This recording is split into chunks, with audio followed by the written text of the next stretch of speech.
നമ്മളെല്ലാവരും ഉപയോഗിക്കുന്ന ഒരു ആപ്ലിക്കേഷനാണ് ചാറ്റ് ജി പി ടി. എന്നാൽ ഈ സ്ക്രീൻ ലിമിൽ എന്താണ് സംഭവിക്കുന്നത്? നമ്മൾ ആരോടാണ് യഥാർത്ഥത്തിൽ സംസാരിക്കുന്നത്? നമ്മൾ അയക്കുന്ന ഓരോ ചോദ്യങ്ങൾക്കും കൃത്യമായ ഉത്തരം എങ്ങനെയാണ് ഇതിന് പിന്നിലെ AI മോഡൽ നമുക്ക് നൽകുന്നത്? ചാറ്റ് ജി പി ടി പോലുള്ള ആപ്ലിക്കേഷൻസിൽ ഉപയോഗിക്കുന്ന പ്രൊഡക്ഷൻ ഗ്രേഡ് മോഡൽസ്, അതായത് GPT-4o പോലുള്ള മോഡൽസ് ബിൽഡ് ചെയ്യുന്നത് 3 സ്റ്റേജിലൂടെ കടന്നുപോയിക്കൊണ്ടാണ്.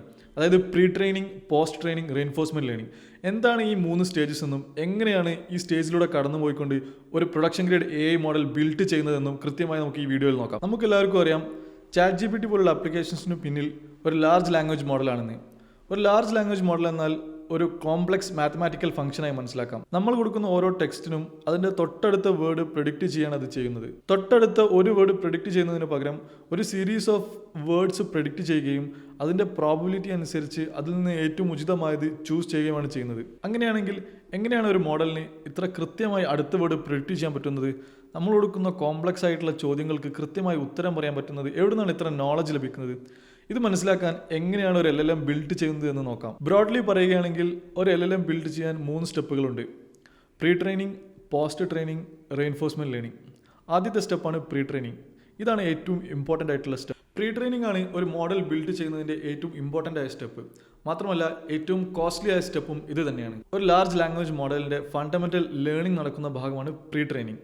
പ്രീ ട്രെയിനിങ് സ്റ്റെപ്പിലെ മൊത്തം പ്രോസസ്സുകളെ 4 സ്റ്റെപ്പുകളാക്കി ക്ലാസിഫൈ ചെയ്യാം. ആദ്യത്തേത് ഡേറ്റസെറ്റ് പ്രിപ്പറേഷൻ, രണ്ടാമത്തേത് ടോക്കണൈസേഷൻ, 3 ന്യൂറൽ നെറ്റ്വർക്ക് ലേണിംഗ്, 4ാമത്തേത് inference. Okay, number 1 dataset preparation. പേര് പറയുന്ന പോലെ തന്നെ ഡാറ്റ പ്രിപ്പയർ ചെയ്യലാണ്. ഒരു AI മോഡൽ ബിൽഡ് ചെയ്യാൻ ആദ്യം വേണ്ടത് ഡാറ്റയാണ്.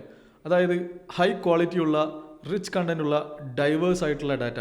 അതിനായി മൊത്തം ഇൻ്റർനെറ്റ് തന്നെ ഡൗൺലോഡ് ചെയ്ത് പ്രീ പ്രോസസ്സ് ചെയ്ത് ലേണിങ്ങിന് വേണ്ടി തയ്യാറാക്കുകയാണ് ഈ സ്റ്റെപ്പിൽ ചെയ്യുന്നത്. ഒരു AI മോഡലിൻ്റെ ക്വാളിറ്റിയും പെർഫോമൻസും ഈ പ്രീ ട്രെയിനിങ് സ്റ്റേജിലുള്ള ഡാറ്റയുടെ ക്വാളിറ്റിയും പെർഫോമൻസും അനുസരിച്ചായിരിക്കും. ഒരു ലാംഗ്വേജ് മോഡലിൻ്റെ ഫണ്ടമെൻ്റൽ ലേണിംഗ് നടക്കുന്ന ഭാഗമാണ് പ്രീ ട്രെയിനിങ്. നമ്മൾ പറഞ്ഞു മൊത്തം ഇൻ്റർനെറ്റ് തന്നെ ഡൗൺലോഡ് ചെയ്ത് പ്രീ പ്രോസസ്സ് ചെയ്യുകയാണെന്ന്.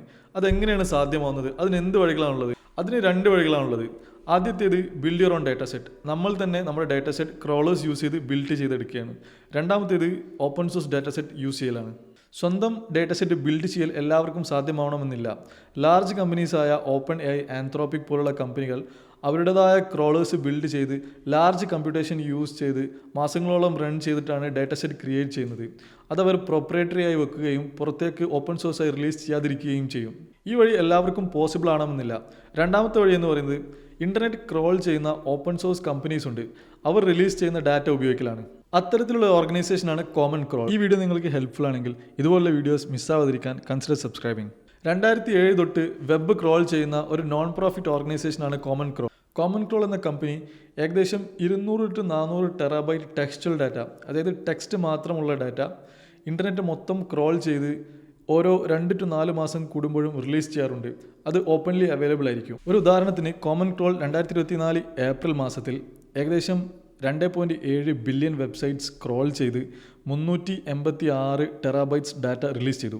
2013 മുതൽ ഇന്ന് വരെ ഏകദേശം 96ഓളം ക്രോൾസ് അത് ചെയ്തിട്ടുണ്ട്. വേൾഡിൽ തന്നെ one of the best AI കമ്പനീസാണ് Hugging Faces. Hugging Faces common crawl release ചെയ്ത ഈ ഡാറ്റ ഉപയോഗിച്ച് ലാർജ് ലാംഗ്വേജ് മോഡൽസ് ട്രെയിൻ ചെയ്യാനുള്ള ഒരു ഡാറ്റ സെറ്റ് ക്രിയേറ്റ് ചെയ്തെടുത്തു. അതാണ് ഫൈൻ വെബ് ഡാറ്റ സെറ്റ്. ഒരുപാട് കമ്പനീസ് ഇന്ന് അവരുടെ മോഡലിൻ്റെ പ്രീ ട്രെയിനിങ്ങിന് വേണ്ടി ഈ ഫൈൻ വെബ് ഡാറ്റ സെറ്റാണ് ഉപയോഗിക്കുന്നത്. അപ്പോൾ അതാണ് ഓപ്ഷൻ നമ്പർ 2, അതായത് using open source or fine web data set. ഈ ക്രോൾ ചെയ്തെടുത്ത ഡാറ്റ സെറ്റിൽ നിന്നും അതിനെ ഫൈൻ വെബ് ഡാറ്റ സെറ്റാക്കി മാറ്റണമെന്നുണ്ടെങ്കിൽ ഒരുപാട് സ്റ്റെപ്സ് ഉണ്ട്. ആ സ്റ്റെപ്സ് ജസ്റ്റ് ഒന്ന് ഓടിച്ചു നോക്കാം. ആദ്യത്തെ സ്റ്റെപ്പ് എന്ന് പറയുന്നത് URL ഫിൽറ്ററിംഗ് ആണ്. അതായത് നമുക്ക് ആവശ്യമില്ലാത്ത വെബ്സൈറ്റ്സ് ഫിൽറ്റർ ചെയ്ത് ഒഴിവാക്കുകയാണ് ചെയ്യുന്നത്. നമുക്ക് വേണ്ട ഡാറ്റ എന്ന് പറയുന്നത് ഹൈ ക്വാളിറ്റി റിച്ച് കണ്ടൻറ്റുള്ള ഡാറ്റയാണ്. അനാവശ്യമായ ഡാറ്റ അതിൽ നിന്ന് ഫിൽറ്റർ ചെയ്ത് ഒഴിവാക്കുന്നു. അതായത് മാൽവെയർ സൈറ്റ്സ്, അഡൽട്ട് സൈറ്റ്സ് പോലുള്ളത് നമ്മൾ ബ്ലോക്ക് ചെയ്ത് അവയെ റിമൂവ് ചെയ്യുകയാണ് ചെയ്യുന്നത്. രണ്ടാമത്തെ സ്റ്റെപ്പ് എന്ന് പറയുന്നത് ടെക്സ്റ്റ് എക്സ്ട്രാക്ഷൻ ആണ്. അതായത് ക്രോൾ ചെയ്തെടുക്കുന്ന കണ്ടൻറ്റ് റോ HTML ഫോർമാറ്റിലായിരിക്കും. അതിൽ നിന്നും നമുക്ക് ആവശ്യമുള്ള ടെക്സ്റ്റ് ഡാറ്റ എക്സ്ട്രാക്ട് ചെയ്തെടുക്കുക. അതാണ് ടെക്സ്റ്റ് എക്സ്ട്രാക്ഷൻ. മൂന്നാമത്തേത് ലാംഗ്വേജ് ഫിൽറ്ററിംഗ്. അതായത് ഫൈൻ വെബ് ഡാറ്റ സെറ്റിൽ ഏകദേശം 65% മുകളിൽ ഇംഗ്ലീഷ് ടെക്സ്റ്റുള്ള വെബ്സൈറ്റ്സ് മാത്രമാണ് കൺസിഡർ ചെയ്യുന്നത്. അല്ലാത്തത് മറ്റ് ലാംഗ്വേജ് കാറ്റഗറിയിൽ ഉൾപ്പെടുത്തി അവയെ ഒഴിവാക്കുകയാണ് ചെയ്യുന്നത്. അപ്പോൾ അത്തരത്തിൽ മറ്റ് ലാംഗ്വേജ് വെബ്സൈറ്റ്സ് അല്ലെങ്കിൽ ഡാറ്റ നമ്മൾ റിമൂവ് ചെയ്യും. അതാണ് ലാംഗ്വേജ് ഫിൽറ്ററിംഗ്. അതുപോലെ തന്നെ ഡ്യൂപ്ലിക്കേറ്റ് ആയിട്ടുള്ള ഡാറ്റകൾ റിമൂവ് ചെയ്യുക, പേഴ്സണൽ ഇൻഫർമേഷൻസ് റിമൂവ് ചെയ്യുക തുടങ്ങി മറ്റ് കസ്റ്റം ഫിൽറ്ററിംഗ് സ്റ്റെപ്പുകളും കൂടെ ഇതിൻ്റെ കൂടെ ചെയ്യുന്നു. അങ്ങനെയാണ് fine web data set create ചെയ്തെടുക്കുന്നത്. ഇങ്ങനെ ക്രോൾ ചെയ്തെടുത്ത ഡാറ്റ നമ്മൾ റിഗറസ് ആയി ഫിൽട്ടർ ചെയ്ത് അവസാനം നമുക്ക് കിട്ടുന്ന ഫൈൻ വെബ് ഡാറ്റ സെറ്റ് എന്ന് പറയുന്നത് വെറും 44 TB മാത്രമാണ്. അതായത് ഏകദേശം 400 TBയിൽ നിന്നും റിഗറസ് ഫിൽറ്ററിങ്ങിലൂടെ വെറും 44 TB ഓഫ് ടെക്സ്ച്വൽ ഡാറ്റയിലേക്ക് നമ്മൾ വന്നെത്തിയിരിക്കുകയാണ്. നമ്മൾ ഈ പറഞ്ഞ എല്ലാ പ്രോസസ്സുകളും കഴിഞ്ഞ് ഫിൽട്ടർ ചെയ്തെടുത്ത fine web data set open സോഴ്സായി അവൈലബിൾ ആണ്. ആർക്ക് വേണമെങ്കിലും അത് യൂസ് ചെയ്ത് അവരുടെ LLMs ബിൽഡ് ചെയ്യാൻ പറ്റുന്നതാണ്. ഈ ഫൈൻ വെബ് ഡാറ്റ സെറ്റിൻ്റെ ലിങ്ക് ഡിസ്ക്രിപ്ഷനിലുണ്ട്. ഇപ്പോൾ നിങ്ങൾ സ്ക്രീനിൽ കാണുന്നതാണ് ഫൈൻ വെബ് ഡാറ്റ സെറ്റ്. ഇത് ഹഗിങ് ഫേസസ് പേജാണ്. ഹഗിങ് ഫേസസിൽ വന്ന് നിങ്ങൾക്ക് ഇവിടെ മോഡൽസ് അല്ലെങ്കിൽ ഡാറ്റ സെറ്റ്സ് സെർച്ച് ചെയ്യാൻ പറ്റുന്നതാണ്. ഇവിടെ ഫൈൻ വെബ് എന്ന് സെർച്ച് കഴിഞ്ഞാൽ ഈ പേജിലേക്ക് വരും. സോ ഇതാണ് നമ്മൾ ഇതുവരെ സംസാരിച്ച ഫൈൻ വെബ് ഡാറ്റ സെറ്റ്. ഇതിൽ ഡാറ്റ സെറ്റിൻ്റെ ഡിസ്ക്രിപ്ഷൻസും കാര്യങ്ങളുണ്ട്. ഇനി ഈ ഡാറ്റ സെറ്റ് പ്രിവ്യൂവിലേക്ക് വന്നു കഴിഞ്ഞാൽ ഇതാണ് ആക്ച്വൽ ഡാറ്റ, അതായത് ടെക്സ്റ്റ് ഡാറ്റ. നമ്മൾ ക്രോൾ ചെയ്തെടുത്ത ഡാറ്റ സെറ്റിൽ നിന്നും നമ്മൾ എക്സ്ട്രാക്ട് ചെയ്ത് ഫിൽട്ടർ ചെയ്തെടുത്ത ആ ഒരു ഡാറ്റ എന്ന് പറയുന്നത് ഇവിടെ കാണുന്നതാണ്. ഈ ടെക്സ്റ്റ് ID URL എന്ന് പറയുന്ന ഈ പാരാമീറ്റേഴ്സിൽ കാണുന്ന ഈ ടെക്സ്റ്റ് എന്ന് പറയുന്ന പാരാമീറ്ററാണ് ഈ ഡാറ്റ. ഇതിലേതെങ്കിലും ഒരു ടെക്സ്റ്റിൽ ക്ലിക്ക് ചെയ്ത് കഴിഞ്ഞാൽ ഇതൊരു ചങ്ക് ഓഫ് ടെക്സ്റ്റാണ്. അതുപോലെ ഇതടുത്ത ചങ്ക് ഓഫ് ടെക്സ്റ്റാണ്. ഇതുപോലെ hundreds of thousands of text കൂടിച്ചേർന്നതാണ് ഈ ഡാറ്റ സെറ്റ് എന്ന് പറയുന്നത്. ഏകദേശം ഇതിൻ്റെ സൈസ് ഇവിടെ കാണിക്കുന്നത് ഏകദേശം 51 TB ആണ്. അപ്പോൾ ഇതാർക്ക് വേണമെങ്കിലും ഡൗൺലോഡ് ചെയ്ത് യൂസ് ചെയ്യാൻ പറ്റുന്നതാണ്. അറൗണ്ട് 300,000 ഡൗൺലോഡ്സ് ലാസ്റ്റ് മന്ത് ഇവിടെ കാണിക്കുന്നുണ്ട്. അപ്പോൾ നമ്മൾ ഇതുവരെ സംസാരിച്ചത് എന്താണെന്ന് വെച്ചാൽ ഒരു ലാർജ് ലാംഗ്വേജ് മോഡൽ ബിൽഡ് ചെയ്യുന്ന സ്റ്റെപ്പുകളെ കുറിച്ചാണ്. നമ്മൾ പറഞ്ഞു 3 സ്റ്റെപ്പുകളുണ്ടെന്ന്: pre training, post training, reinforcement learning. ഇതിൽ ആദ്യത്തെ പ്രീ ട്രെയിനിങ് സ്റ്റെപ്പിലുള്ള ഡേറ്റ സെറ്റ് പ്രിപ്പറേഷൻ സ്റ്റെപ്പിലാണ് നമ്മൾ ഇപ്പോൾ ഉള്ളത്. അടുത്ത സ്റ്റെപ്പാണ് ടോക്കണൈസേഷൻ. നമ്മൾ ഇതുവരെ ക്യൂറേറ്റ് ചെയ്തെടുത്ത ഈ ഒരു ഡേറ്റ സെറ്റിനെ ഇനി ലേണിങ്ങിന് വേണ്ടി ഒരു ന്യൂറൽ നെറ്റ്വർക്കിലേക്ക് ഫീഡ് ചെയ്യുക എന്നുള്ളതാണ് അടുത്ത സ്റ്റെപ്പ്. നമ്മുടെ കയ്യിലുള്ള ഈ ടെക്സ്റ്റ് ഡാറ്റ സെറ്റിനെ ഇനി ന്യൂറൽ നെറ്റ്വർക്കിന് മനസ്സിലാവുന്ന രീതിയിലുള്ള റെപ്രസെൻറ്റേഷനിലേക്ക് കൺവേർട്ട് ചെയ്യണം. അതാണ് അടുത്ത സ്റ്റെപ്പ്. ഈ ടെക്സ്റ്റിനെ ഡയറക്റ്റ്ലി 0-1 ബിറ്റ്സ് ആക്കി കൺവേർട്ട് ചെയ്യുകയാണെങ്കിൽ അത് എക്സ്ട്രീംലി ലോങ് സീക്വൻസ് ആയിരിക്കും. കാരണം ഓരോ ക്യാരക്ടറിനും കറസ്പോണ്ടിങ് ആയി 8 ബിറ്റ്സ് ഉള്ള ഒരു സിമ്പിളാണ് നമുക്ക് ലഭിക്കുക. നമ്മൾ ലെങ്തി സീക്വൻസ് ന്യൂറൽ നെറ്റ്വർക്കിലേക്ക് ഇൻപുട്ട് ചെയ്ത് കഴിഞ്ഞാൽ അതിൻ്റെ ലേണിങ്ങിനെ സാരമായി ബാധിക്കും. അതുകൊണ്ട് നമുക്ക് സീക്വൻസ് ലെങ്ത് കുറയ്ക്കുകയാണ് വേണ്ടത്. അതിന് നമ്മൾ എന്താണ് ചെയ്യുന്നത് വെച്ചാൽ 8 ബിറ്റ്സ് ഉള്ള ഒരു സീക്വൻസിന് 256 കോമ്പിനേഷൻസ് വരും. 0-1 ഉള്ള 256 കോമ്പിനേഷൻസ് വരും. അപ്പോൾ 0 to 255 എന്ന നമ്പർ വരെ ഓരോ നമ്പർ നമ്മൾ ഓരോ സീക്വൻസ് ആക്കി കണക്കാക്കും. അങ്ങനെയാണ് സീക്വൻസ് ലെങ്ത്. നമ്മൾ ഇതൊരു എക്സാമ്പിളിലൂടെ നമുക്ക് നോക്കാം. നിങ്ങൾ സ്ക്രീനിൽ കാണുന്ന ഈ ടെക്സ്റ്റ് ഫൈൻ വെബ് ഡാറ്റ സെറ്റിൻ്റെ ഒരു പോർഷൻ ഓഫ് ടെക്സ്റ്റിൽ നിന്നും കോപ്പി ചെയ്തതാണ്. ഈ ടെക്സ്റ്റ് നമുക്ക് ആദ്യം 0-1ലേക്ക് കൺവേർട്ട് ചെയ്താൽ എങ്ങനെയിരിക്കും നോക്കാം. ഏകദേശം ഒരു സാമ്പിൾ എന്നുള്ള രീതിയിൽ ഓരോ ക്യാരക്ടേഴ്സും 0-1ലേക്ക് കൺവേർട്ട് ചെയ്ത് കഴിഞ്ഞാൽ ഏകദേശം ഇങ്ങനെയാണ് ഇരിക്കുക. കറക്റ്റ് കൺവേർഷൻ അല്ല, പക്ഷേ ഏകദേശം ഇങ്ങനെ ഒരു എക്സ്ട്രീംലി ലെങ്തി സീക്വൻസ് ആയിരിക്കും നമുക്ക് ലഭിക്കുക. ഇതിന് പകരം ഈ സീക്വൻസ് ലെങ്ത് കുറയ്ക്കാൻ വേണ്ടി 0 to 255 എന്നുള്ള നമ്പറിലേക്ക് അതിനെ കൺവേർട്ട് ചെയ്ത് കഴിഞ്ഞാൽ ഏകദേശം ഇതുപോലെയാണ് ഇരിക്കുക.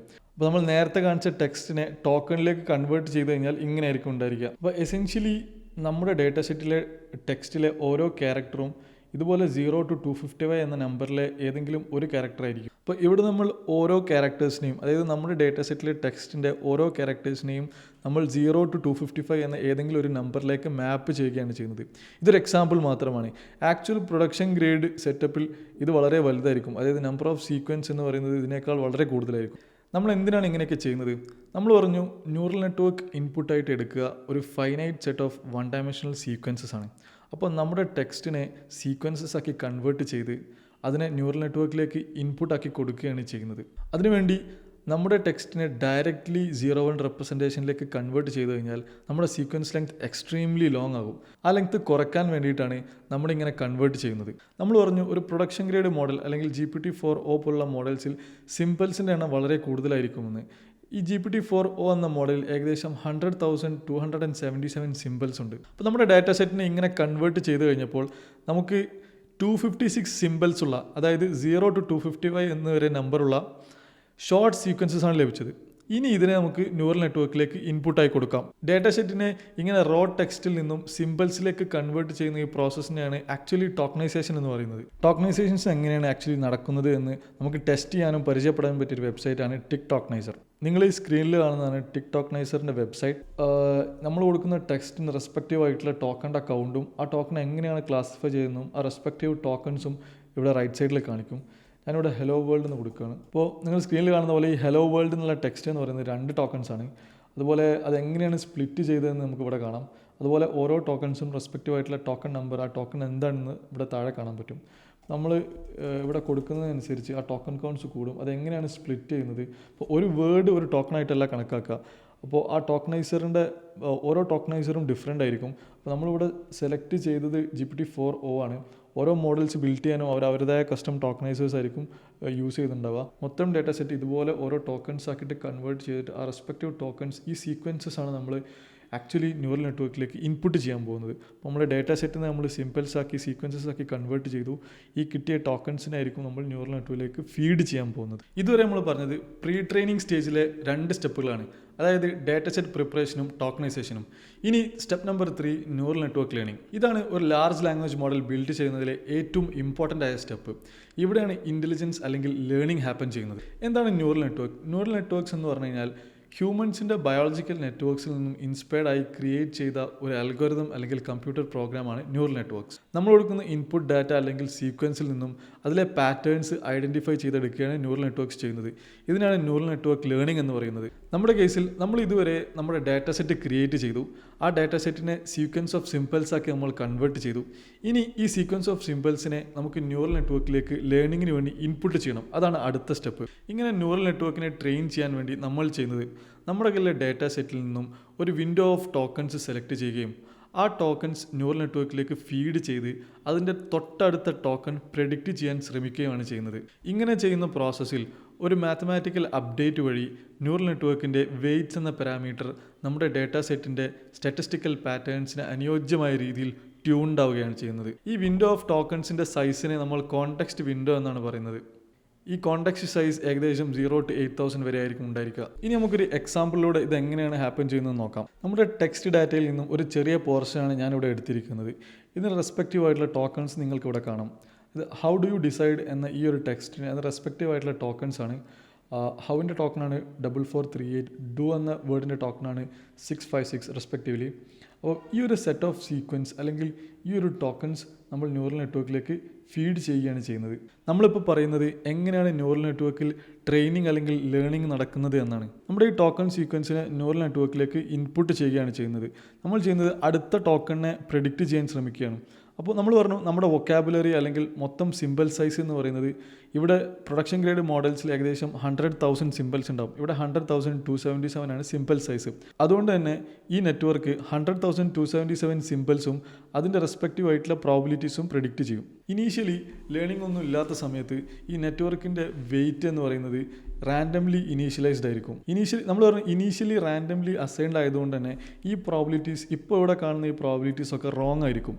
പക്ഷേ നമ്മൾ ഈ കൊടുത്ത ഡാറ്റ നമ്മുടെ ഡാറ്റ സെറ്റിൽ നിന്നുള്ളതായതുകൊണ്ട് നമുക്ക് തൊട്ടടുത്ത വേർഡ് എന്താണെന്ന് നമുക്കറിയാം. ഈ ഒരു കേസിൽ തൊട്ടടുത്ത ടോക്കൺ 263 ആണെന്ന് നമുക്കറിയാം. തൊട്ടടുത്ത ടോക്കൺ എന്ന് പറയുന്നത് 263 അല്ലെങ്കിൽ ഓൺ എന്ന് പറഞ്ഞ വേർഡാണ്. അപ്പോൾ how do you decide on എന്നാണ് ആക്ച്വലി ആ ഒരു കംപ്ലീറ്റ് സീക്വൻസ് അല്ലെങ്കിൽ കംപ്ലീറ്റ് വേർഡ് വരുന്നത്. അപ്പം നമുക്കറിയാം 263 ആണ് തൊട്ടടുത്ത വേർഡ് അല്ലെങ്കിൽ ടോക്കൺ. സോ ഈ പ്രഡിക്ഷൻ ഈ 263 എന്ന ടോക്കണിൻ്റെ പ്രോബിലിറ്റി കൂടാനും മറ്റ് ടോക്കൺസ് അല്ലെങ്കിൽ ഈ ബാക്കിയുള്ള 100,000 ടോക്കൺസിൻ്റെ പ്രോബിലിറ്റി കുറയാനുമുള്ള രീതിയിൽ ഈ നെറ്റ്വർക്ക് ഒരു മാത്തമാറ്റിക്കൽ അപ്ഡേഷൻ ചെയ്യും. ആ അപ്ഡേഷൻ എന്ന് പറയുന്നത് ഈ വെയിറ്റിലുള്ളൊരു ചേഞ്ചാണ്. ഈ അപ്ഡേഷൻ കഴിയുമ്പോൾ കറക്റ്റായിട്ടുള്ള പ്രഡിക്ഷൻ്റെ പ്രോബിലിറ്റി കൂടുകയും തെറ്റായിട്ടുള്ള പ്രഡിക്ഷൻസിൻ്റെ പ്രോബിലിറ്റി കുറയുകയും ചെയ്യും. ഈ ഒരു കേസിൽ കറക്റ്റായിട്ടുള്ള പ്രഡിക്ഷൻ എന്ന് പറയുന്നത് 263 ആണ്, അതായത് ഓൺ ആണ്. ഓണിൻ്റെ പ്രോബിലിറ്റി കൂടുകയും ഇവിടെ ഇപ്പോൾ 1% ആണ് റാൻഡംലി കൊടുത്തിട്ടുള്ളത്. ഇതൊരു പക്ഷേ ഞാൻ ഒരു എക്സാമ്പിൾ ഇതൊരു 6% ആയി കൺവേർട്ട് ആവും. ബാക്കിയുള്ളതിൻ്റെ പ്രോബിലിറ്റി ഞാൻ ഒരു എക്സാമ്പിളായിട്ട് കൊടുക്കുകയാണ്. ബാക്കിയുള്ളതിൻ്റെ പ്രോബിലിറ്റി ഒരു പക്ഷേ കുറയും. ഇങ്ങനെയാണ് നമ്മൾ ഈ ഒരു പ്രോസസ് കുറച്ച് ടോക്കൺസിന് മാത്രമല്ല നമ്മുടെ ഡാറ്റ സെറ്റിലെ എല്ലാ ടോക്കൺസിനും ഒരേ സമയം സംഭവിക്കുകയാണ് ചെയ്യുന്നത്. ഈ ഒരു പ്രോസസ്സിനെയാണ് ന്യൂറൽ നെറ്റ്വർക്ക് ട്രെയിനിങ് അല്ലെങ്കിൽ ലേണിംഗ് എന്ന് പറയുന്നത്. ഈ ഒരു പ്രോസസ്സ് കണ്ടിന്യൂസ് ആയി ചെയ്യുന്ന സമയത്ത് നമ്മുടെ ഡാറ്റ സെറ്റിലെ സ്റ്റാറ്റിസ്റ്റിക്കൽ പാറ്റേൺസിന് അനുയോജ്യമായ രീതിയിൽ ന്യൂറൽ നെറ്റ്വർക്കിൻ്റെ വെയ്റ്റ്സ് ട്യൂൺഡ് ആയിരിക്കും. അങ്ങനെ ട്യൂൺഡായി കഴിഞ്ഞ് കഴിഞ്ഞാൽ പിന്നെ പ്രെഡിക്റ്റ് ചെയ്യുന്ന ഓരോ നെക്സ്റ്റ് ടോക്കണിൻ്റെ പ്രോബിലിറ്റിയും നമ്മുടെ ഡാറ്റ സെറ്റിലെ പാറ്റേൺസുമായി കൺസിസ്റ്റൻ്റ് ആയിരിക്കും. ഈ ഒരു ലേണിംഗ് പ്രോസസ്സിനെ അല്ലെങ്കിൽ അൽഗോരിതത്തെ ബാക്ക് പ്രൊപ്പഗേഷൻ എന്നാണ് പറയുന്നത്. നമ്മൾ ഇതുവരെ പറഞ്ഞത് പ്രീ ട്രെയിനിങ് സ്റ്റേജിലെ 3 സ്റ്റെപ്പുകളാണ്, അതായത് data set preparation, tokenization, neural network learning. ഇനി നമ്മൾ പറയാൻ പോകുന്നത് ഇൻഫറൻസ്, അതായത് ലാസ്റ്റ് സ്റ്റെപ്പാണ്. നമ്മൾ ട്രെയിൻ ചെയ്ത ഈ ഒരു മോഡലിൽ നിന്നും ഇനി ഒരു പുതിയ വേർഡ് അല്ലെങ്കിൽ ടോക്കൺ ജനറേറ്റ് ചെയ്തെടുക്കുന്നതിനാണ് ഇൻഫറൻസ് എന്ന് പറയുന്നത്. നമ്മുടെ മോഡലിലേക്ക് നമ്മുടെ ഇൻപുട്ട് ആയിട്ടുള്ള നമ്മുടെ സീക്വൻസ് ഓഫ് ടോക്കൺസ് കൊടുത്തു കഴിഞ്ഞാൽ ഒരു സീരീസ് ഓഫ് ടോക്കൺസ് പ്രെഡിക്റ്റ് ചെയ്യുകയാണ് മോഡൽ ചെയ്യുന്നത്. ഓരോ ടോക്കണിനും അതിൻ്റെ റെസ്പെക്റ്റീവ് ആയിട്ടുള്ള പ്രോബിലിറ്റിയും കൂടെ പ്രെഡിക്റ്റ് ചെയ്യും. ഈ സീരീസ് ഓഫ് ടോക്കൺസിൽ നിന്നും ഏറ്റവും പ്രോബബിൾ ആയിട്ടുള്ള ടോക്കൺസ് എടുത്ത് അതിൽ നിന്നും സാമ്പിൾ ചെയ്തെടുക്കുകയാണ് മോഡൽ ചെയ്യുന്നത്. ഈ പ്രെഡിക്റ്റ് ചെയ്ത് കിട്ടുന്ന ഈ ടോക്കൺ നമ്മുടെ കറണ്ട് സീക്വൻസിലേക്ക് ആഡ് ചെയ്യുകയും ഇത് വീണ്ടും മോഡലിലേക്ക് കൊടുക്കുകയും മോഡലിൻ്റെ ഔട്ട്പുട്ടിൽ നിന്നും പുതിയൊരു ടോക്കൺ ജനറേറ്റ് ചെയ്യുകയും ഈ പ്രോസസ്സ് കണ്ടിന്യൂസ് ആയി ചെയ്യുകയുമാണ് ഇൻഫറൻസിൽ ചെയ്യുന്നത്. ഇങ്ങനെ ചെയ്യുമ്പോഴാണ് നമുക്ക് ഒരു സീക്വൻസ് ഓഫ് വേർഡ് അല്ലെങ്കിൽ സെൻറ്റൻസസ് ആൻഡ് പാരഗ്രാഫ്സ് ഒരു AI മോഡലിൽ നിന്നും ജനറേറ്റ് ചെയ്തെടുക്കാൻ സാധിക്കുന്നത്. നമ്മളെല്ലാവർക്കും ഒരു സംശയമാണ്, നമ്മൾ ഓരോ പ്രാവശ്യം ചോദ്യം ചോദിക്കുമ്പോഴും ChatGPT പോലുള്ള ആപ്ലിക്കേഷൻസ് വ്യത്യസ്ത രീതിയിലാണ് ഉത്തരങ്ങൾ പറയുന്നത്. അതിന് കാരണം ഈ സാമ്പിളിംഗ് ആണ്. അതായത് ഏറ്റവും പ്രോബിലിറ്റി കൂടിയ സെറ്റ് ഓഫ് ടോക്കൺസിൽ നിന്നും സാമ്പിൾ ചെയ്തെടുക്കുകയാണ് ചെയ്യുന്നത്. അതായത് ഏറ്റവും പ്രോബിലിറ്റി കൂടിയ ടോക്കൺ അല്ല ആക്ച്വലി പുൾ ചെയ്തെടുക്കുന്നത്, അതിന് പകരം ഒരു സെറ്റ് ഓഫ് പ്രോബിലിറ്റിയിൽ നിന്നും സാമ്പിൾ ചെയ്തെടുക്കുകയാണ് ചെയ്യുന്നത്. ആ കാരണത്താൽ ഓരോ പ്രാവശ്യം നമ്മൾ ചോദിക്കുന്ന ചോദ്യങ്ങൾക്കും വ്യത്യസ്ത രീതിയിലാണ് ഉത്തരം കിട്ടുന്നത്. മറ്റൊരു കാര്യം, നമ്മൾ ChatGPT പോലുള്ള AI മോഡൽസുമായി കോൺവെർസേഷനിൽ ഏർപ്പെട്ടുകൊണ്ടിരിക്കുന്ന സമയത്ത് നമ്മുടെ ഈ കോൺവെർസേഷൻ ഡാറ്റ അതിൻ്റെ ആക്ച്വൽ ഇൻ്റലിജൻസിലേക്ക് കയറുന്നുണ്ടോ എന്നുള്ളതാണ്. ആക്ച്വലി നമ്മുടെ ഈ കോൺവെർസേഷൻ നടക്കുന്ന സമയത്ത് ഈ ന്യൂറൽ നെറ്റ്വർക്ക് അതേസമയം ട്രെയിൻ ചെയ്യുന്നില്ല. ഒരു ന്യൂറൽ നെറ്റ്വർക്ക് ട്രെയിനിങ് എന്ന് പറഞ്ഞാൽ നമ്മൾ നേരത്തെ പറഞ്ഞ പോലെ ഒരുപാട് മന്ത്സ് എടുക്കുന്ന ഒരു പ്രോസസ്സാണ്. അതിൻ്റെ ആക്ച്വൽ ഇൻ്റലിജൻസിലേക്ക് നമ്മുടെ ഈ കോൺവെർസേഷൻ്റെ ഇൻ്റലിജൻസ് അല്ലെങ്കിൽ കോൺവെർസേഷൻ ഡാറ്റ കയറുന്നില്ല. അതിന് പകരം നമ്മൾ AI മോഡൽസുമായി സംസാരിക്കുന്ന സമയത്ത് ഇൻഫറൻസ് ആണ് ആക്ച്വലി നടക്കുന്നത്. AI മോഡൽസുമായി ചാറ്റ് ചെയ്യുന്ന സമയത്ത് ആക്ച്വലി ട്രെയിനിങ്ങോ ന്യൂറൽ നെറ്റ്വർക്കിൻ്റെ ലേണിങ്ങോ നടക്കുന്നില്ല. അതിന് പകരം ഇൻഫറൻസ് ആണ് നടക്കുന്നത്. നമ്മളിപ്പോൾ ഒരു ന്യൂറൽ നെറ്റ്വർക്കിൻ്റെ പ്രീ ട്രെയിനിങ്ങിലെ എല്ലാ സ്റ്റേജുകളും പറഞ്ഞു കഴിഞ്ഞു. അതായത് data set preparation, tokenization, neural network learning and inference. ഈ 4 സ്റ്റെപ്പുകൾ ഉൾപ്പെടുന്നതാണ് ഒരു ന്യൂറൽ നെറ്റ്വർക്കിൻ്റെ കംപ്ലീറ്റ് പ്രീ ട്രെയിനിങ് പ്രോസസ്സ് എന്ന് പറയുന്നത്. ഈ പ്രോസസ്സുകൾ കഴിഞ്ഞ് നമുക്ക് കിട്ടുന്ന മോഡലിനെ ബേസ് മോഡൽ എന്ന് പറയാം. ഈ ബേസ് മോഡൽ എന്ന് പറയുന്നത് നമുക്ക് ChatGPT പോലെ നമുക്ക് ഉപയോഗപ്പെടുന്ന ഒരു അസിസ്റ്റൻറ്റ് അല്ലെങ്കിൽ ഒരു ഹെൽപ്ഫുൾ അസിസ്റ്റൻ്റായി മാറ്റണമെന്നുണ്ടെങ്കിൽ ഇനിയും ഒരുപാട് പ്രോസസ്സ് ഉണ്ട്. ഈ base model by itself നമുക്ക് അത്ര യൂസ്ഫുൾ അല്ല. ഞാൻ പറഞ്ഞു വന്നത്, ഈ ബേസ് മോഡലിൽ ഒരു AI മോഡലിന് ആവശ്യമുള്ള എല്ലാ നോളജ് ഉണ്ടെങ്കിലും, അതായത് നമ്മൾ ഈ ട്രെയിൻ ചെയ്ത കംപ്ലീറ്റ് നോളജ് ലേൺ ചെയ്തെടുത്ത മോഡലാണ് ഈ ബേസ് മോഡൽ. ഇതിൽ അത്ര നോളജ് ഉണ്ടെങ്കിൽ കൂടെ നമ്മൾ ചോദിക്കുന്ന ചോദ്യങ്ങൾക്ക് കൃത്യമായി യൂസ്ഫുൾ ആയിട്ടുള്ളൊരു ഉത്തരം പറയാൻ അത് ട്രെയിൻഡ് അല്ല. ബേസ് മോഡലിലേക്ക് നമ്മളൊരു ചോദ്യം ചോദിച്ചു കഴിഞ്ഞാൽ അതൊരു പക്ഷേ ആ ചോദ്യത്തിൻ്റെ തൊട്ടടുത്ത ടോക്കൺ പ്രെഡിക്റ്റ് ചെയ്ത് അത് ഒരു സീക്വൻസ് ഓഫ് പ്രെഡിക്ഷൻസ് നടത്തുക മാത്രമായിരിക്കും ചെയ്യുക. ഒരു ബേസ് മോഡലിൻ്റെ പ്രെഡിക്ഷൻസ് നോക്കിക്കഴിഞ്ഞാൽ നമ്മളെ ചോദ്യവുമായി താരതമ്യം ചെയ്യുമ്പോൾ അതിനത്ര മീനിങ് നമുക്ക് തോന്നുകയില്ല. അതുകൊണ്ട് ഒരു ബേസ് മോഡലിനെ ഒരു യൂസ്ഫുൾ അസിസ്റ്റൻ്റ് ആക്കാൻ, അതായത് നമ്മൾ ചോദിക്കുന്ന ചോദ്യങ്ങൾക്ക് കൃത്യമായി എന്താണോ ചോദിച്ചത് അതിന് കൃത്യമായി ഉത്തരം പറയുന്ന ഒരു യൂസ്ഫുൾ അസിസ്റ്റൻ്റ് ആക്കി മാറ്റാൻ വീണ്ടും ഇനിയും പ്രോസസ്സ് ഉണ്ട്. അതിനാണ് നമ്മൾ പോസ്റ്റ് ട്രെയിനിങ് പ്രോസസ്സസ് എന്ന് പറയുന്നത്. ഓക്കെ, ഇനി നമുക്ക് പോസ്റ്റ് ട്രെയിനിങ് എന്താണെന്ന് നോക്കാം.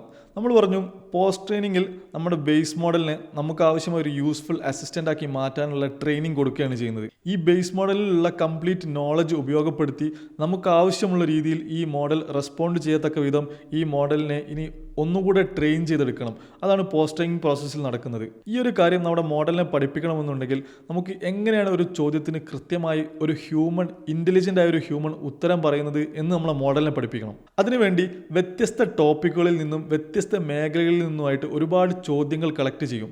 ആ ചോദ്യങ്ങൾക്ക് ഹ്യൂമൻ ലാബലേഴ്സ്, അതായത് റിയൽ ഹ്യൂമൻ ലാബലേഴ്സിനെ ഉപയോഗിച്ച് ആ മേഖലയിൽ എക്സ്പേർട്ടായുള്ള ആളുകളെ ഉപയോഗിച്ച് ഉത്തരങ്ങൾ ക്രാഫ്റ്റ് ചെയ്യുകയും അത് വെച്ചൊരു ഡാറ്റ സെറ്റ് ക്രിയേറ്റ് ചെയ്ത് എടുക്കുകയും ചെയ്യും. ഇങ്ങനെ hundreds of thousands of question answer ഉള്ള ഒരു കോൺവെർസേഷൻ ഡാറ്റ സെറ്റ് ഇതിനു വേണ്ടി നമ്മൾ ക്രിയേറ്റ് ചെയ്തെടുക്കും. ഈ ഡാറ്റ സെറ്റ് ഉപയോഗിച്ച് നമ്മുടെ ബേസ് മോഡലിനെ നമ്മൾ ഫർദർ ട്രെയിൻ ചെയ്യുകയാണ് ചെയ്യുന്നത്. ഓപ്പൺഎഐയുടെ റിസർച്ച് ഡോക്യുമെൻറ്റേഷൻ പ്രകാരം അവർ ഇനീഷ്യലി ഈ ഡാറ്റ സെറ്റ് ക്രിയേറ്റ് ചെയ്ത സമയത്ത് ഏകദേശം 40 ഹ്യൂമൻ ലാബലേഴ്സിനെ അപ്വർക്ക് എന്ന ഫ്രീലാൻസിങ് വെബ്സൈറ്റിൽ നിന്നും ഉപയോഗപ്പെടുത്തിക്കൊണ്ടാണ് അവർ ഈ ഡാറ്റ സെറ്റ് ക്രിയേറ്റ് ചെയ്തത്. ഒരു ഹ്യൂമൻ ലാബലർ എങ്ങനെ ഒരു ചോദ്യത്തിന് കൃത്യമായി ഉത്തരം പറയണം എന്നുള്ളത് ഓപ്പൺഎഐ തന്നെ അവരുടെ ഡോക്യുമെൻറ്റേഷനിൽ കൊടുത്തിട്ടുണ്ട്. ഈ ഹ്യൂമൻ ലാബലേഴ്സ് ഈ ഒരു ഡോക്യുമെൻറ്റേഷൻ പഠിക്കുകയും എങ്ങനെ ഒരു ചോദ്യത്തിന് കൃത്യമായി ഉത്തരം എഴുതാമെന്ന് മനസ്സിലാക്കുകയും എന്നിട്ട് തങ്ങൾക്ക് കിട്ടുന്ന ചോദ്യങ്ങൾക്ക് കൃത്യമായി റിസർച്ച് ചെയ്ത് ഉത്തരം ക്രാഫ്റ്റ് ചെയ്യുകയുമാണ് ചെയ്യുന്നത്. ഈ ഡാറ്റ സെറ്റിനെ നമ്മുടെ ബേസ് മോഡലുമായി വീണ്ടും ട്രെയിൻ ചെയ്യും. അങ്ങനെയാണ് നമുക്കൊരു ഫൈൻ ട്യൂൺഡ് ആയിട്ടുള്ള അല്ലെങ്കിൽ സൂപ്പർവൈസ്ഡ് ഫൈൻ ട്യൂൺഡ് ആയിട്ടുള്ള ഒരു മോഡൽ കിട്ടുന്നത്. ഇങ്ങനെ നമ്മൾ ബേസ് മോഡലിനെ ട്രെയിൻ ചെയ്യുമ്പോൾ കോൺവെർസേഷൻ ഡാറ്റ സെറ്റിൽ നിന്നും എങ്ങനെ ഒരു ഹ്യൂമൻ ലേബലർ ഒരു ചോദ്യത്തിന് കൃത്യമായി ഉത്തരം പറയുന്നു എന്ന് മോഡൽ പഠിച്ചെടുക്കുന്നു. ബേസ് മോഡലിന് മുകളിൽ ഇങ്ങനെ കോൺവെർസേഷൻ ഡാറ്റ സെറ്റിന്റെ വീണ്ടും ഒരു ട്രെയിനിങ് കൂടി സംഭവിക്കുമ്പോൾ പിന്നീട് ഇൻഫറൻസ് സംഭവിക്കുമ്പോൾ എങ്ങനെയാണ് ഹ്യൂമൻ ലേബലേഴ്സ് ഒരു ചോദ്യത്തിന് ഉത്തരം പറഞ്ഞത്, അതുപോലെ ബേസ് മോഡൽ തന്റെ നോളജിൽ നിന്നും ഈ ചോദ്യത്തിന് ഉത്തരം പറയാൻ ശ്രമിക്കുകയാണ് ചെയ്യുന്നത്. പ്രീ ട്രെയിനിങ് വളരെ കമ്പ്യൂട്ടേഷണലി കോസ്റ്റ്ലി ആണ്. തൗസൻഡ്സ് ഓഫ് GPUs എടുത്ത് മാസങ്ങളോളം എടുത്തിട്ടാണ് പ്രീ ട്രെയിനിങ് ചെയ്യുന്നത്. അതിനെ അപേക്ഷിച്ച് പോസ്റ്റ് ട്രെയിനിങ് അത്ര കമ്പ്യൂട്ടേഷണലി കോസ്റ്റ്ലി അല്ല. അതേ കമ്പ്യൂട്ടേഷനിൽ ഏതാനും മണിക്കൂറുകൾ കൊണ്ട് പോസ്റ്റ് ട്രെയിനിങ് പൂർത്തിയാക്കാൻ സാധിക്കും. അതിന് കാരണം ഈ കോൺവെർസേഷൻ ഡാറ്റ സെറ്റ് ചെറുതായതുകൊണ്ടാണ്. ഈ കോൺവെർസേഷൻ ഡാറ്റ സെറ്റ് എന്ന് പറയുന്നത് നമ്മുടെ പ്രീ ട്രെയിനിങ് ഡാറ്റ സെറ്റിനെ അപേക്ഷിച്ച് വളരെ ചെറുതാണ്. അപ്പോൾ നമ്മൾ ബേസ് മോഡലിനെ ഒരു കോൺവെർസേഷൻ ഡാറ്റ സെറ്റിൽ ട്രെയിൻ ചെയ്ത് നമുക്ക് കിട്ടുന്ന ഈ മോഡലിനെയാണ് SFT അല്ലെങ്കിൽ സൂപ്പർവൈസ്ഡ് ഫൈൻ ട്യൂൺഡ് മോഡൽ എന്ന് പറയുന്നത്. ഓക്കെ, നമ്മൾ ഇതുവരെ പറഞ്ഞത് പ്രീ ട്രെയിനിങ് പ്രോസസ്സ്, രണ്ടാമതായി പോസ്റ്റ് ട്രെയിനിങ് പ്രോസസ്സ് പറഞ്ഞു. ഇനി അവസാനത്തെ സ്റ്റെപ്പായ റെയിൻഫോഴ്സ്മെന്റ് ലേണിംഗ് എന്താണെന്ന് നോക്കാം. ഒരു AI മോഡൽ ട്രെയിനിങ്ങിന്റെ അവസാനത്തെ സ്റ്റേജാണ് റെയിൻഫോഴ്സ്മെന്റ് ലേണിംഗ്. ഇപ്പോഴും ഒരുപാട് റിസർച്ച് നടക്കുന്ന ഒരു മേഖലയാണിത്. ഒരു AI മോഡലിന് ഒരു ചോദ്യത്തിന് പല രീതിയിൽ ഉത്തരം ചെയ്യാൻ സാധിക്കും. റെയിൻഫോഴ്സ്മെന്റ് ലേണിംഗിൽ സംഭവിക്കുന്നത് ഒരു AI മോഡലിന് ഒരേ ചോദ്യത്തിന് പല രീതിയിലുള്ള ഉത്തരങ്ങൾ ജനറേറ്റ് ചെയ്യിപ്പിക്കുകയും ആ ജനറേറ്റ് ചെയ്ത ഉത്തരങ്ങളിൽ ഏറ്റവും നല്ല ഉത്തരത്തെ പ്രൊമോട്ട് ചെയ്യാൻ അതിനെ റിവാർഡ് ചെയ്യുകയും ചെയ്യുകയാണ് ചെയ്യുന്നത്. ഒരു AI മോഡൽ ഒരു ചോദ്യത്തിന് ഒരുപാട് ഉത്തരങ്ങൾ ജനറേറ്റ് ചെയ്യുകയും ഈ ജനറേറ്റ് ചെയ്ത ഉത്തരങ്ങളിൽ ഏറ്റവും ശരിയായതിനെ പ്രൊമോട്ട് ചെയ്യുക അല്ലെങ്കിൽ റിവാർഡ് കൊടുക്കുകയുമാണ് ചെയ്യുന്നത്. ഇനി തെറ്റായതിനെ അതിൽ ഡീപ്രൊമോട്ട് ചെയ്യുകയും തെറ്റായതിന് ഒരു തരത്തിലുള്ള പെനാൽറ്റി കൊടുത്ത് ആ വഴി സ്വീകരിക്കാതിരിക്കാൻ മോഡലിനെ പ്രേരിപ്പിക്കുകയുമാണ്. ഇങ്ങനെ ചെയ്യുന്നതിലൂടെ മോഡൽ ജനറേറ്റ് ചെയ്യുന്ന ഉത്തരങ്ങളുടെ ക്വാളിറ്റി കൂടും. അതിനാണ് റെയിൻഫോഴ്സ്മെന്റ് ലേണിംഗ് എന്ന് സിമ്പിളായി പറയാം. ഇത് ലാർജ് സ്കെയിലിൽ ഓട്ടോമേറ്റഡ് ആയിട്ടാണ് ചെയ്യുക. ഒരു മോഡലിന്റെ ഒരു ചോദ്യത്തിന് ഒരുപാട് ഉത്തരങ്ങൾ ഒരേ സമയം ജനറേറ്റ് ചെയ്യുകയും മറ്റ് മോഡലുകളെ ഉപയോഗിച്ച് ഈ ഉത്തരങ്ങളുടെ ക്വാളിറ്റി അളക്കുകയും അതിൽ ഏറ്റവും അനുയോജ്യമായതിന് റിവാർഡ് ചെയ്യുകയും മറ്റതിന് പെനാൽറ്റി കൊടുക്കുകയും ചെയ്യുന്നു. ഇങ്ങനെ മോഡലുകൾ ശരിയായ ഉത്തരം ജനറേറ്റ് ചെയ്യാൻ പ്രോത്സാഹിപ്പിക്കുകയും തെറ്റായ ഉത്തരങ്ങൾക്ക് അല്ലെങ്കിൽ തെറ്റായ മെത്തേഡുകൾ നിരുത്സാഹപ്പെടുത്തുകയും ചെയ്യുന്നതിലൂടെ മോഡൽ പ്രൊഡ്യൂസ് ചെയ്യുന്ന ഉത്തരങ്ങളുടെ ക്വാളിറ്റി കൂടുന്നു. റിവാർഡ് കൊടുക്കുക അല്ലെങ്കിൽ പെനാൽറ്റി കൊടുക്കുക എന്നുള്ളതിന്റെ അടിസ്ഥാനം ശരി തെറ്റ് എന്ന് തന്നെ ആവണമെന്നില്ല. ഒരു ചോദ്യത്തിനുള്ള എല്ലാ ഉത്തരങ്ങളും ഒരുപക്ഷെ ശരിയായിരിക്കാം, പക്ഷേ അതിൽ ലെസ് കമ്പ്യൂട്ടേഷണലി കോസ്റ്റ്ലി ആയിട്ടുള്ള ഉത്തരങ്ങൾ പ്രൊമോട്ട് ചെയ്യാം. അങ്ങനെ പല ഫാക്ടേഴ്സും അവർ അതുപോലെ ഒരു പ്രോബ്ലം ആണെങ്കിൽ അതിന് ഡീറ്റെയിൽഡ് ആയി സ്റ്റെപ്പ് കൊടുക്കുന്ന ആ ഒരു ഉത്തരത്തെ പ്രൊമോട്ട് ചെയ്യാം. ഇത്തരത്തിൽ പല ഫാക്ടേഴ്സ് ഉപയോഗിച്ച് ഏതാണോ ഏറ്റവും ക്വാളിറ്റിയുള്ള ആൻസർ കണക്കാക്കി അതിന് റിവാർഡ് അല്ലെങ്കിൽ പെനാൽറ്റി കൊടുക്കുകയാണ് ചെയ്യുന്നത്. ഇങ്ങനെ മൾട്ടിപ്പിൾ ആൻസേഴ്സ് ജനറേറ്റ് ചെയ്ത് അതിൽ ഏറ്റവും റിവാർഡിംഗ് ആയിട്ടുള്ള ആൻസേഴ്സ് കളക്ട് ചെയ്ത് ഇനി ഈ ഒരു ആൻസർ ഡാറ്റ സെറ്റിനെ വീണ്ടും നമ്മളുടെ ഈ മോഡലിൽ ട്രെയിൻ ചെയ്യുന്നു. ഇതിലൂടെ അത്തരത്തിലുള്ള ചോദ്യങ്ങൾ ചോദിക്കുമ്പോൾ മോഡൽ എങ്ങനെ ഉത്തരം പറയണം എന്നതിന് കൂടുതൽ ട്രെയിൻഡ് ആവുന്നു. നമ്മൾ ഇതുവരെ പറഞ്ഞ മോഡൽ ട്രെയിനിങ്ങിൻ്റെ പ്രോസസ്സുകൾ എല്ലാം കൂട്ടിവെച്ചാൽ നമ്മൾ എങ്ങനെയാണോ സ്കൂളിൽ പഠിക്കുന്നത് അതുമായി വളരെയധികം താരതമ്യമുണ്ട്. അത് എങ്ങനെയാണെന്ന് നോക്കാം. ഒരു ടെക്സ്റ്റ് ബുക്കിൻ്റെ എക്സാമ്പിൾ എടുക്കുകയാണെങ്കിൽ ഒരു ടെക്സ്റ്റ് ബുക്കിലെ ഒരു ചാപ്റ്റർ, ആ ചാപ്റ്ററിന് വ്യത്യസ്ത ഭാഗങ്ങളുണ്ട്. ആദ്യം ആ ചാപ്റ്ററിൻ്റെ കണ്ടന്റാണ് ആ ചാപ്റ്ററിൻ്റെ ഏറ്റവും പ്രധാന ഭാഗം. അതിലാണ് മാക്സിമം നോളജ് ഇരിക്കുന്നത്. ഇതിനെ നമുക്ക് ഒരു മോഡലിൻ്റെ പ്രീ ട്രെയിനിങ് സ്റ്റേജിനോട് താരതമ്യം ചെയ്യാം. ഇവിടെയാണ് മാക്സിമം കണ്ടന്റ് ഉള്ളത്. ഇതാണ് ഏറ്റവും ഇമ്പോർട്ടൻ്റ് ആയിട്ടുള്ള ഒരു സ്റ്റെപ്പും. ഇനി രണ്ടാമതായി ചാപ്റ്ററിൻ്റെ അവസാനം സോൾവ്ഡ് പ്രോബ്ലംസ് ഉണ്ടാവും. ഇവിടെ പ്രോബ്ലംസും അതിൻ്റെ സൊല്യൂഷൻസും കൊടുത്തിരിക്കും. ഇതിനെ നമുക്ക് ഒരു മോഡലിൻ്റെ പോസ്റ്റ് ട്രെയിനിങ്ങിനോട് ഉപമിക്കാം. അതായത് ഒരു ചോദ്യവും അതിൻ്റെ ഉത്തരവും നൽകി എങ്ങനെ ഈ ചോദ്യത്തിന് ഉത്തരം എഴുതണം എന്ന് നമ്മളെ പഠിപ്പിക്കുകയാണ് ഈ ചാപ്റ്റർ ഈ ഒരു ഭാഗത്തിലൂടെ നമ്മളെ പഠിപ്പിക്കുന്നത്. അതുപോലെ നമ്മൾ മോഡലിനെ ചോദ്യവും ഉത്തരവും, അതായത് കോൺവെർസേഷൻ ഡാറ്റ സെറ്റ് ഉപയോഗിച്ച് ഒരു മോഡലിനെ എങ്ങനെ ഒരു ചോദ്യത്തിന് ഉത്തരം ചെയ്യണം എന്ന് നമ്മൾ മോഡലിനെ ട്രെയിൻ ചെയ്യുകയാണ് ചെയ്യുന്നത്. ഇനി അവസാന ഭാഗത്ത് പ്രാക്ടീസ് പ്രോബ്ലംസ് കാണാം. ഇതിൽ ഉത്തരങ്ങൾ ഉണ്ടാവില്ല, ചോദ്യങ്ങൾ മാത്രമേ ഉള്ളൂ. ഇവിടെ നമ്മൾ ടെക്സ്റ്റ് ബുക്കിൻ്റെ കോണ്ടെക്സ്റ്റ് നോക്കുകയാണെങ്കിൽ നമ്മൾ തന്നെ ആ ചോദ്യങ്ങൾക്ക് ഉത്തരം കണ്ടെത്തുകയാണ് ചെയ്യുന്നത്. ഇനി മോഡലിൻ്റെ കോണ്ടെക്സ്റ്റിൽ നോക്കുകയാണെങ്കിൽ ഇത് റെയിൻഫോഴ്സ്മെന്റ് ലേണിങ്ങിനോട് നമുക്ക് താരതമ്യം ചെയ്യാവുന്നതാണ്. അതായത് ചോദ്യങ്ങൾക്കുള്ള ഉത്തരം മോഡൽ തന്നെ ജനറേറ്റ് ചെയ്തെടുക്കുകയും അതിൽ ഏറ്റവും ഉചിതമായ അല്ലെങ്കിൽ ഏറ്റവും ശരിയായ ഉത്തരങ്ങൾ ഏതാണോ അത് പഠിക്കുകയും അത്തരത്തിലുള്ള ഉത്തരങ്ങൾ എഴുതാൻ വേണ്ടി വീണ്ടും പ്രോത്സാഹിപ്പിക്കുകയും ചെയ്യുന്നു. ടെക്സ്റ്റ് ബുക്കിൻ്റെ കോണ്ടെക്സ്റ്റിൽ നമ്മൾ ചെയ്യുന്ന അതേപോലെ തന്നെ, അതായത് ചോദ്യങ്ങൾക്ക് ഉത്തരം നമ്മൾ തന്നെ കണ്ടെത്തുന്നു, അതിൽ ഏറ്റവും ശരിയായ ഉത്തരങ്ങൾ അത് നമ്മൾ പ്രാക്ടീസ് ചെയ്യും. ഇതുപോലെ ഈ ഒരു 3 സ്റ്റേജ്, അതായത് ഒരു AI മോഡൽ ലേൺ ചെയ്യുന്ന 3 സ്റ്റേജുകളെ നമ്മൾ ഒരു ടെക്സ്റ്റ് ബുക്കിൽ നിന്നും എങ്ങനെയാണ് നമ്മൾ കണ്ടന്റ് കൺസ്യൂം ചെയ്യുന്നത് ഈ ഒരു 3 സ്റ്റേജുകളായിക്കൊണ്ട് നമുക്ക് താരതമ്യം ചെയ്യാം. അപ്പോൾ നമ്മൾ ഇതുവരെ പറഞ്ഞ കാര്യങ്ങളൊന്ന് റീക്യാപ്പ് ചെയ്യാണ്. ആദ്യമായി നമ്മൾ പറഞ്ഞു ഒരു AI മോഡൽ ട്രെയിൻ ചെയ്യാൻ വേണ്ടി 3 സ്റ്റെപ്പുകളാണുള്ളത്. ആദ്യത്തേത് പ്രീ ട്രെയിനിങ്. പ്രീ ട്രെയിനിങ്ങിൽ മൊത്തം 4 സ്റ്റെപ്പുകളുണ്ട്. അതായത് data set preparation, tokenization, neural network learning, അതുപോലെ ഇൻഫറൻസ്. രണ്ടാമതായി പറഞ്ഞു പോസ്റ്റ് ട്രെയിനിങ്. പോസ്റ്റ് ട്രെയിനിങ്ങിൽ നമുക്ക് പ്രീ ട്രെയിനിങ്ങിൽ നിന്ന് ലഭിച്ച ബേസ് മോഡൽ, ആ ബേസ് മോഡലിനെ കോൺവെർസേഷൻ ഡാറ്റ സെറ്റ് യൂസ് ചെയ്ത് നമ്മൾ വീണ്ടും ട്രെയിൻ ചെയ്യുകയാണ് ചെയ്യുന്നത്. ഇങ്ങനെ ട്രെയിൻ ചെയ്ത് കിട്ടുന്ന മോഡലിനെ നമ്മൾ SFT അല്ലെങ്കിൽ സൂപ്പർവൈസ്ഡ് ഫൈൻ ട്യൂൺഡ് മോഡൽ എന്ന് പറയുന്നു. ഇനി അവസാനത്തെ സ്റ്റെപ്പായ റെയിൻഫോഴ്സ്മെന്റ് ലേണിംഗ്. ഈ സ്റ്റേജിൽ നമ്മുടെ മോഡലിന്റെ ആൻസേഴ്സിനെ ഒന്നുകൂടി ഒപ്റ്റിമൈസ് ചെയ്യാൻ വേണ്ടി മോഡൽ തന്നെ ഒരുപാട് ആൻസേഴ്സ് ജനറേറ്റ് ചെയ്യുകയും അതിൽ നിന്നും ഏറ്റവും ശരിയായ ആൻസേഴ്സിനെ നമ്മൾ പ്രൊമോട്ട് ചെയ്യുകയും അങ്ങനെ ആ ഉത്തരങ്ങൾ വെച്ച് വീണ്ടും മോഡലിനെ ട്രെയിൻ ചെയ്യുകയും ചെയ്യുന്നു. ഇതാണ് റെയിൻഫോഴ്സ്മെന്റ് ലേണിംഗിൽ സംഭവിക്കുന്നത്. ഇങ്ങനെ ഈ 3 സ്റ്റെപ്പുകൾ ഉൾപ്പെട്ടതാണ് ഒരു AI മോഡലിന്റെ ട്രെയിനിങ് പ്രോസസ്സ്. ഈ വീഡിയോയിൽ നമ്മൾ എക്സ്പ്ലെയിൻ ചെയ്ത ഒട്ടുമിക്ക ഭാഗവും ആൻഡ്രേജ് കാർപാത്തി എന്ന റിസർച്ചറുടെ കണ്ടന്റിൽ നിന്ന് എടുത്താണ്. എല്ലാ യൂസ്ഫുൾ ആയ ലിങ്ക്സും ഞാൻ വീഡിയോ ഡിസ്ക്രിപ്ഷനിൽ